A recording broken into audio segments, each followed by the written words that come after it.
Good afternoon, everybody. My name is the Orange Hatter, and did you watch the Star Wars prequels? More importantly, were you one of those people who was watching the Star Wars prequels and saw, hey, hold up, can we go back to the trade and taxation thing you were talking? It seems a lot more interesting than what's going on here. Yeah, that'd be awesome. To be quite honest, I probably wouldn't blame you. Will I ever see you again? What does your heart tell you? Boo! Well, today I'm talking to you guys, because today I'm going to talk about a game that's all about weird trade stuff. And yeah, I'm sure I can hear thousands of you clicking off literally as I speak. But the early access title Offworld Trading Company does offer something of an interesting change of pace for other video games. It is a real-time strategy game in which instead of building giant armies and bases, you instead manipulate markets and commodities in order to buy out opposing corporations. And it's pretty interesting. Being that it comes from the lead designer of Civ 4 and his studio Mohawk Games, it actually caught my eye because I love Civ 4 more than I like to admit. But it's an RTS about trade. How could that be fun or exciting? That was awesome! Before I even start talking about Offworld Trading Company, though, I do have to say that it is very early access. Still fairly early in the cycle. And a lot of you won't buy it for that one reason in particular. And that's totally fine. I completely and utterly support your choice to not buy something because it's early access. That's what this show is about, though. This show is all about finding shit. Whether it's a free-to-play game or an early access game, something that people usually kind of detest right off the bat, and finding maybe the chunks of gold located in that load. It's also why I'm kind of changing format, if you didn't notice. But on with the incredibly interesting trade. So at its core, Offworld Trading Company is an RTS about trading, making money, and buying out your opponents. Basically, you're playing as one of those evil corporations we keep hearing so much about. Only you're poisoning Mars instead of, an Amazonian jungle or suburban neighborhood in Ohio. But don't get this wrong and think this is like your standard little Anno or economic game like, I don't know, do they have those anymore? Caesar 3? God, I just dated myself. But this is much faster paced. This is the StarCraft to those games. It's much more about making short-term, quick choices, and the games generally only last about 20 or so minutes before you buy out everybody with your enormous sums of giant space dollars. Choosing which resources you want to exploit and how you want to exploit them is at the core of how you win this game. You have to make sure that you're making quick decisions and upgrading and ensuring your infrastructure keeps working, and employ nothing but the most totally and 100% ethical methods for making 100% sure that you come out on top.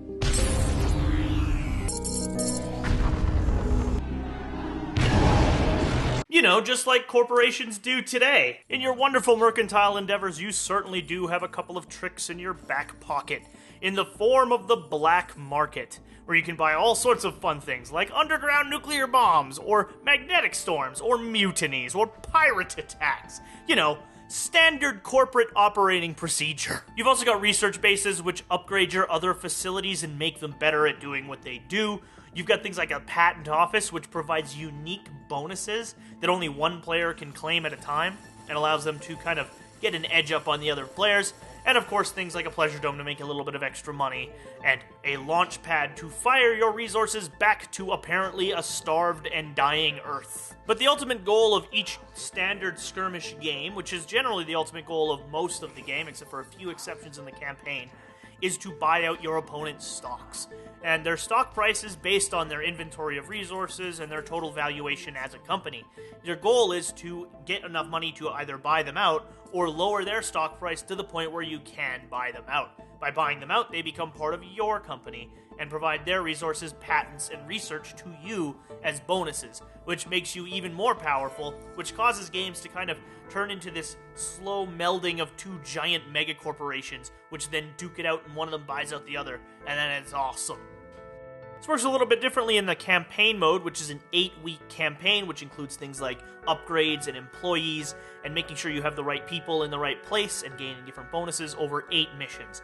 The first group of missions is all about obtaining investment in a colony, and slowly developing yourself up, and the final mission results in a giant buyout, at which point you acquire a monopoly on Martian resource extraction and manufacturing. Now, to those of you who didn't click off immediately when I gave you a synopsis of the game, you're probably at this point thinking, it's just weird market trading, but it can actually get pretty intense when it gets down to the wire. There's a lot of movement, things like buying up pirate attacks or things like that, in order to try and take each other down. It can be powerful, it can be intense, and it can be down to the wire. Though most certainly not StarCraft 2 levels of intensity, the game can still get your heart racing, and get you pumping, get you moving, get you grooving. That said, to somebody who's not really initiated into this stuff, it might be a little bit tough to grasp because there's a lot of information being thrown at you, and at least at its current state, the game doesn't do a super great job of telling you how to play it.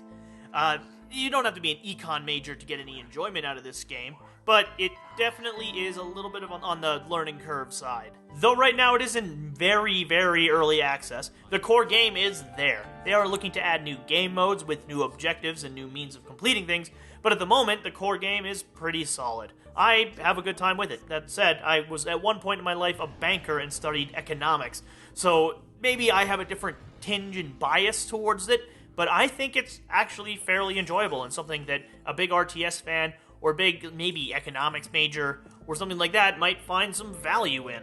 It's definitely worth checking out at very least, even if you do wait till it comes out in full. Hopefully, it turns out pretty well then. Offworld Trading Company is a fun little economic simulation set in a fun little sci-fi universe that has actually got a little bit of fun little depth to it.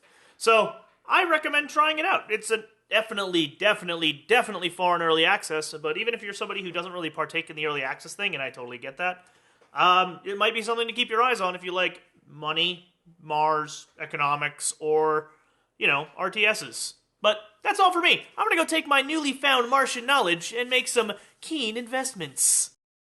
Why, hello there. Thank you for checking out this video on Offworld Trading Company. Part of my little series is on, I'm going to start focusing on early access games and free-to-play games, so that's kind of cool. That's kind of what I'm doing. They're going to be alternating weeks now, because due to time constraints, I can only do one a week. But I'm going to try and make them better than they were, so that's that. Thank you very much for watching this video. I hope you enjoyed it. If you did, please like and subscribe.